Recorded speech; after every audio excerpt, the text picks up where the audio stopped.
A shirtless man unfamiliar to you is banging on your front door at 1 a.m. shouting threats. You arm yourself with a gun and shout at him to leave while your wife calls 911. Suddenly, the man forces your door open. You shoot with fatal results. Later, it turns out the man was not a criminal, but a drunk guest of a neighbor's pool party who was simply at the wrong house. He was angry because he thought his hosts were pranking him by locking him out. Does that make your fatal gunshot criminal? Let's talk about it.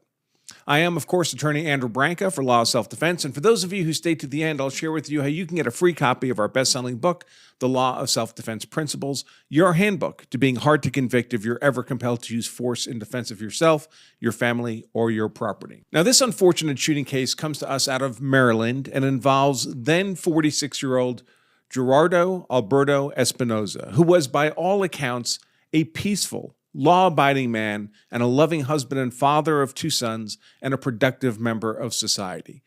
In short, the world is not a better place because Gerardo Espinoza was fatally shot. That, however, is not the correct legal question when it comes to asking whether the fatal shooting of Espinoza by 56-year-old homeowner Charles Dorsey was legally justified.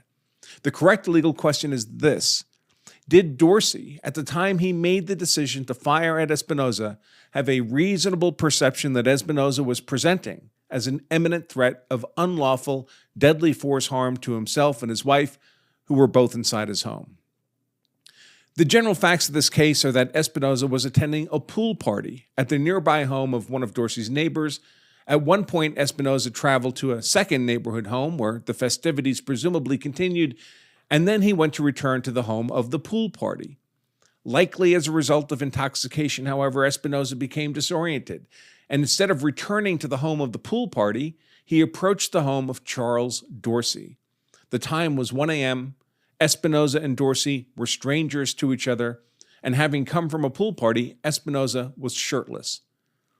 The encounter that occurred as Espinoza sought entry through Dorsey's front door was captured on Dorsey's doorbell camera, with roughly 13 minutes of video from Espinoza initially trying to gain access until Dorsey ultimately fires the fatal shot. Now, I'll include a link to the last 4 minutes or so of that doorbell footage in the description of today's show, but in the interest of time, I'll just summarize the bulk of the 13-minute video. Most of the video shows Espinoza repeatedly approaching the door and attempting to gain entry, obviously in the mistaken belief that it was the home of the host of the pool party. When there's no response, Espinoza briefly wanders away, presumably trying to determine whether he's at the right house, mistakenly believes he is at the right house, and then returns to the door and again tries to gain entry. This happens repeatedly. With each attempted effort to gain entry, Espinoza becomes increasingly loud, vigorous, and then angry. I'm speculating that he may have believed his hosts had fallen asleep and he was trying to wake them, and perhaps even that they were playing a prank on him by locking him out of the home. It wouldn't surprise me, given the pool party nature of the event, if Espinoza's wallet and keys were inside the home, so he felt he had little recourse but to be allowed inside. Espinoza was unable to gain entry because the front door was locked at both the doorknob and with a second deadbolt. Meanwhile, inside the home, the actual homeowner, Charles Dorsey, and his wife know only that someone is violently banging on the front door of their home at 1 a.m. Dorsey arms himself with a firearm and prudently stays inside his home, while his wife calls 911 and describes what is happening to police, who send a patrol car towards the home. During this time, Dorsey can also be heard shouting at Espinoza to go away. Whether the apparently drunk and disoriented Espinoza heard these commands, we can't know.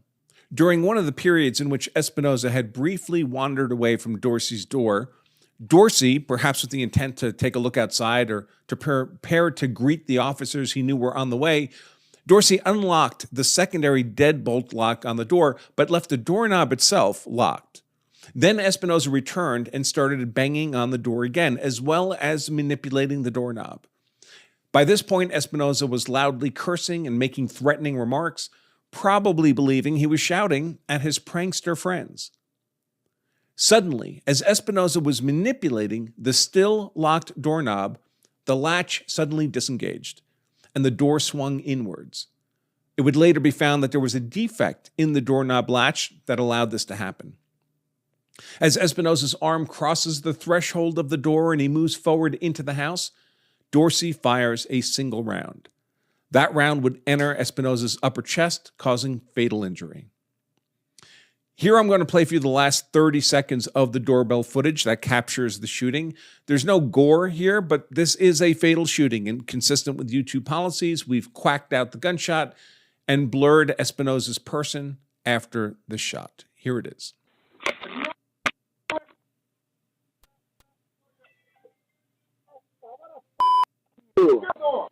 You. Well, bitch, me, bitch. You. You want some of this? Oh, yeah. Well, bitch, this yeah. How'd you get away? He put the door open.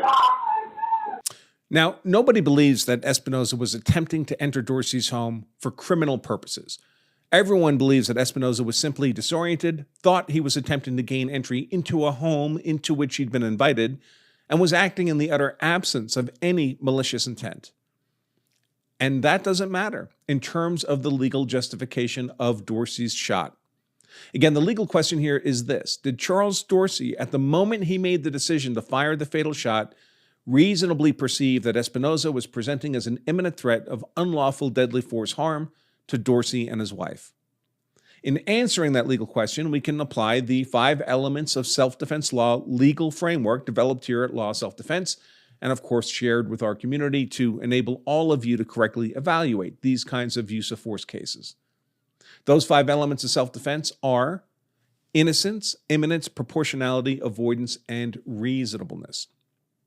Once a claim of self-defense is made, the use of force is legally presumed to have been lawful unless and until the prosecution can disprove any one or more of those 5 required elements beyond any reasonable doubt. Particularly relevant to the facts of this case is the 5th element of reasonableness, so let's start there.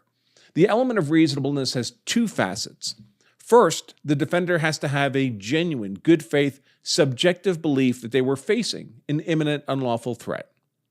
Second, that subjective belief also has to be objectively reasonable, meaning a hypothetical reasonable and prudent person in the same circumstances would have shared that belief. The belief cannot have been speculative or imaginative or based on bare fear, panic. Importantly, it's not required that the belief be correct. We're not required to make perfect decisions in self-defense. We're merely required to make reasonable decisions in self-defense. A mistaken belief, if reasonable, is enough to support a claim of self-defense. Here, it's generally agreed that Espinosa was not, in fact, a criminal intruder intending to force his way into a stranger's home for malicious purposes. In fact, the actual entry was not even the result of Espinosa actually forcing the door, but rather of the defective doorknob latch suddenly releasing. But Espinosa's actual intent is irrelevant here. What's relevant is Dorsey's perception of the events.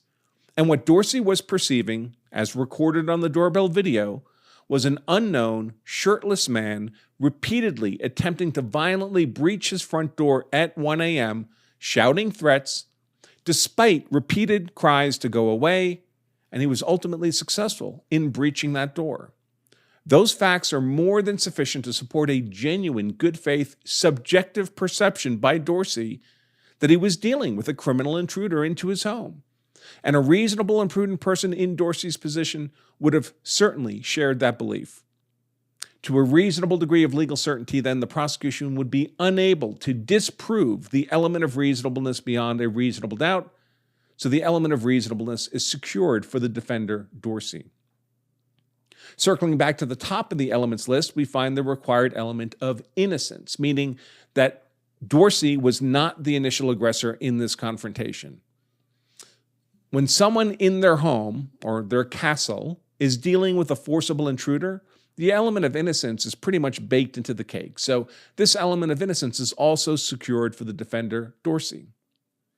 The element of imminence requires that the perceived threat be either actually occurring or immediately about to occur, and was not merely some past threat or speculative future threat. Here, the reasonably perceived home intrusion was obviously actually occurring as the front door swung open, as the shot was fired. And the further violence one would reasonably expect of a forcible intruder was certainly immediately about to happen, so this element of imminence is also secured for the defender, Dorsey. The element of avoidance has to do with whether the defender had a legal duty to retreat, if safely possible, before resorting to defensive force. This is an element often not required for lawful self-defense because only 11 of the 50 states impose a generalized legal duty to retreat before otherwise lawful self-defense. Those are the 11 duty to retreat states. Notably, Maryland, where this event took place, is one of those duty to retreat states. However, that generalized legal duty to retreat is relieved by another legal doctrine, the so-called Castle Doctrine, under which a defender who would have had a duty to retreat if defending themselves on a public street is relieved of that duty to retreat if they are defending themselves in their home. This shooting occurred in the context of Dorsey's home, obviously, so he is not required to satisfy the element of avoidance. The element of proportionality requires that a defender generally cannot use deadly defensive force unless they are facing a deadly force threat. This might seem to present challenges for Dorsey because there's no evidence that Espinoza was armed, for example. Under Maryland law, however, a defender can also use deadly defensive force to prevent the commission of a forcible felony in or against his home. Again, it's not necessary that Espinoza actually intended to commit a forcible felony in Dorsey's home. It's only necessary that Dorsey would have reasonably perceived that Espinoza intended to do so.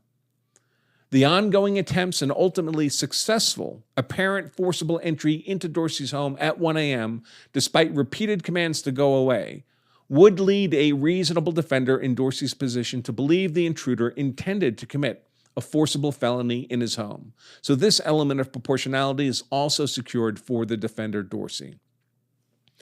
To wrap that up, all the required elements of self-defense are either secured for Dorsey or, in the case of the element of avoidance, under the Castle Doctrine, simply not legally required.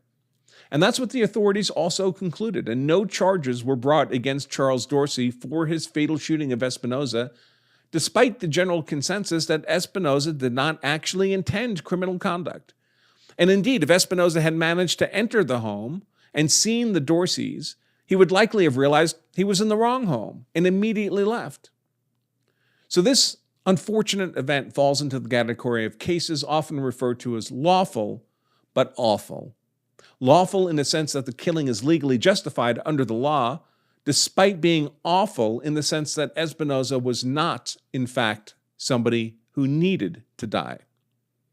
Okay, folks, before I wrap up, I do want to share with you how you can get a free copy of our best-selling book, The Law of Self-Defense Principles, your handbook to being hard to convict if you're ever compelled to use force in defense of yourself, your family, or your property. We translate all the legalese into plain English so you can make better informed, more confident, more legally sound, and more decisive decisions in defense of what you value most. And perhaps best of all, most people tell us they can read the entire book in less than an afternoon. Check the book out on Amazon where it's 5-star rated, but don't buy it there. They'll charge you $25 for the book, plus shipping and handling. Order the book from us, and we only ask that you cover the cost of shipping the book to you. The book itself is free. Grab your free copy of The Law of Self-Defense Principles right now at lawofselfdefense.com/free book.